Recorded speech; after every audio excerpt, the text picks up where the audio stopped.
कृपया ध्यान रखें कि इस चैनल में सभी की सभी जो जानकारी है वो शैक्षिक और सूचनात्मक उद्देश्यों के लिए है। इस यूट्यूब चैनल में प्राप्त किसी भी जानकारी को वित्तीय सलाह, कानूनी सलाह या तो व्यक्तिगत सलाह के रूप में नहीं लिया जाना चाहिए।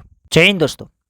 बिटकॉइन के प्राइस के अंदर $52,000 के आसपास से एग्जैक्टली यहाँ पर हमें रिकवरी देखने को मिली। करंट टाइम के अंदर बिटकॉइन का प्राइस $56,700 के ऊपर ट्रेड कर रहा है। कल की कैंडल $58,000 के आसपास लगी थी। तो देखिए कोई छोटी मोटी रिकवरी नहीं है, 2-3 दिनों के अंदर अंदर हम देखेंगे जहाँ पे बिटकॉइन का प्राइस $52,500 तक चला गया था, वहाँ से यहाँ पर हमें रिकवरी देखने को मिली $58,000 तक, मतलब ऑलमोस्ट $6,000 तक बिटकॉइन में रिकवरी देखने को मिला।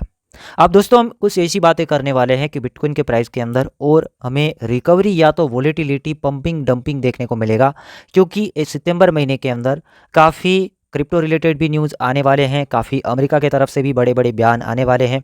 वही बयान के आधार के ऊपर मार्केट चलेगा। तो ऐसा ही एक बयान, एक न्यूज़ हमारे सामने आएगा अमेरिका की तरफ से कल के दिन आने वाला है, जो कि CPI डाटा। दोस्तों अब CPI डाटा की हम बात करेंगे तो इसका जो फुल फॉर्म होता है कंज्यूमर प्राइस इंडेक्स। आसान देखे, आसान लैंग्वेज के अंदर इन्फ्लेशन रेट, उससे भी आसान हम देखेंगे हिंदी के अंदर महंगाई का आंकड़ा। महंगाई दर अमेरिका के अंदर कितना चल रहा है वो कल के दिन हमारे सामने आंकड़ा आएगा, और उसी के आधार के ऊपर मार्केट के अंदर पंपिंग एंड डंपिंग देखने को मिलता है, जो कि यहाँ पर डेट एग्जैक्टली देख सकते हैं। ये जो हमारे पास टाइम टेबल है, ये शेड्यूल वाला टाइम टेबल है कि कब कब हमारे सामने CPI डाटा आएगा अमेरिका की तरफ से। तो एग्जैक्टली 11 सितंबर 2024, मतलब कल के दिन, मैं यहाँ पर इंडियन टाइम की बात कर दूंगा तो कल के दिन शाम को 6 बजे, 6 PM इंडियन टाइम, बाकी आप अपनी अपनी कंट्री से टाइमिंग निकाल सकते हैं कि 6 बजे CPI डाटा आएगा। अगर CPI डाटा पॉजिटिव आता है, मतलब कि ये मान के चलिए कि CPI डाटा घटकर आता है, तो मार्केट के लिए बहुत ज़्यादा पॉजिटिव बात है। अगर CPI डाटा जैसे प्रीवियस टाइम 3% के आसपास आया था, वहीं का वहीं आंकड़ा आता है, तो मेरे हिसाब से मार्केट तो भी स्टेबिलिटी दिखाएगा। और मार्केट में प्रॉब्लम कब होगा? मार्केट के अंदर प्रॉब्लम तब भी होगा जब CPI डाटा प्रीवियस टाइम से, जो प्रीवियस महीने के अंदर हम 3% देखा था, तो उससे ज़्यादा बढ़कर आता है। 3.1%, 3.2%, 3.3%, इस तरीके से हमारे सामने डाटा आता है, तो भी मार्केट के अंदर पैनिक हो सकता है और वोलेटिलिटी देखने को मिल सकता है। तो बिना स्टॉप लॉस के काम नहीं करना है। बाकी कल के दिन देखते हैं क्या CPI डाटा आता है। अब यहाँ पर आप कहेंगे कि सागर भाई यार CPI डाटा क्या मैटर करता है, तो थोड़ा सा मैं और हिस्ट्री दिखाता हूँ कि CPI डाटा ने मैटर क्या किया, तभी तो बिटकॉइन ने इतना ज़्यादा पंप किया। और दोस्तों एक बड़े लोगों का गेम भी हो सकता है। अब यहाँ पर आपके सामने एक मैंने चीज़ रखी है, CPI डाटा महीने महीने भर का। दिसंबर महीने से पहले, दिसंबर 2022 का आंकड़ा है, इससे पहले अमेरिका के अंदर महंगाई दर बहुत ज़्यादा था। मतलब 2022 के अंदर एक टाइम ऐसा भी था कि महंगाई दर अमेरिका के अंदर 9% हिट हुआ था, 9% महंगाई दर, और अभी कितना चल रहा है? 3%। अब 9% से जब से गिरना शुरू हुआ, उसके बाद मार्केट के अंदर हमें सुधार देखने को मिला है, खासकर स्टॉक मार्केट जो अमेरिका का है वो, और खासकर क्रिप्टो मार्केट। और जब ज़्यादा से ज़्यादा सुधार देखने का मिलना स्टार्ट हुआ CPI डाटा के अंदर, यहाँ पर देखिए 2022 दिसंबर में ना 6.5% था महंगाई दर अमेरिका के अंदर। उसके बाद जनवरी के अंदर घट के आया 6.4% का आंकड़ा। फरवरी के अंदर 6% और घट गया, जनवरी से फरवरी में और महंगाई दर घटा। मार्च में देखा तो 5% के ऊपर आ गया।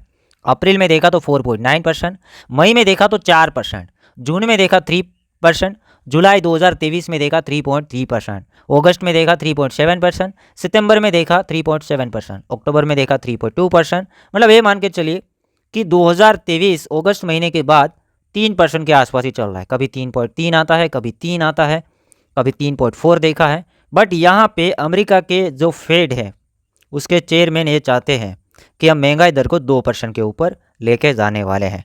बट यहाँ पर हमने क्या सीखा कि भाई 2022 के अंदर जितना महंगाई था 9%, उसके कंपैरिजन में हम 2023 देखे तो भी भले और 2024 देखे तो भी भले 3% के आसपास रहा है।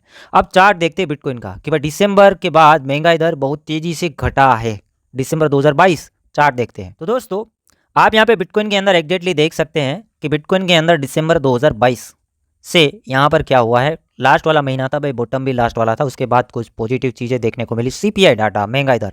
उसके बाद धीरे से बिटकॉइन ऊपर ही गया है। सिंपल है, CPI के साथ हम कंपैरिजन करेंगे तो जब जब CPI डाटा बढ़ता गया बढ़ता गया बढ़ता गया, 9% के आसपास पहुंचा दिया, तब तक ये मार्केट गिरते गए।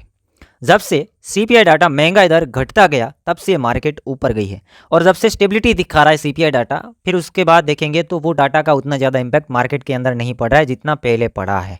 क्योंकि 6% से 5 पे आ जाएगा फटाक से, तो फिर मार्केट हिल जाएगा या नहीं हिल जाएगा? 1% की कटौती, मतलब 1% घट जाता है महंगाई दर तो मार्केट हिलेगा। और अभी क्या हो रहा है?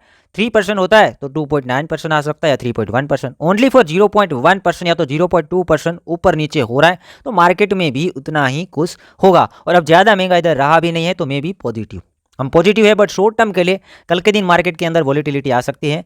महंगा इधर मतलब कंट्री में महंगा इधर बढ़ेगा तो फिर प्रॉब्लम होगा ना, इसलिए यहाँ पर खासकर अमेरिका डिपेंड रहता है क्रिप्टो मार्केट के लिए।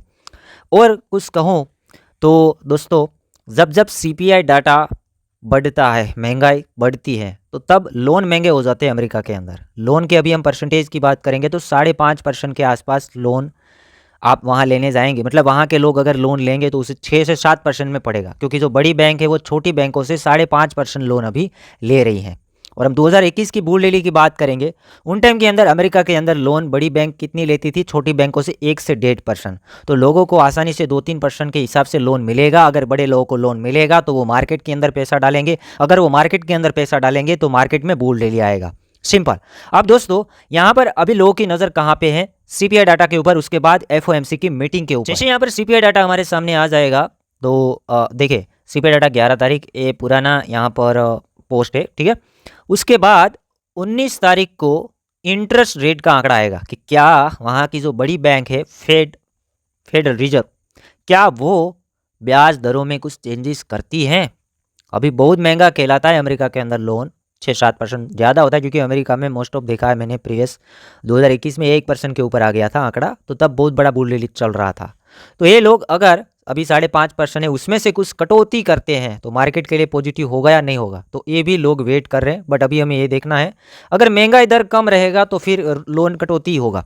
लोन इसलिए बढ़ाया गया था क्योंकि महंगाई बढ़ रही थी अमेरिका के अंदर, इसलिए। और बड़ी बैंक के चेयरमैन ये चाहते हैं कि हम महंगाई को 2% के ऊपर लाना चाहते हैं। जैसे 2% आएगा उसके बाद ये लोग बहुत ज़्यादा लोन सस्ते कर देंगे, जीरो के बराबर कर देंगे, ठीक है।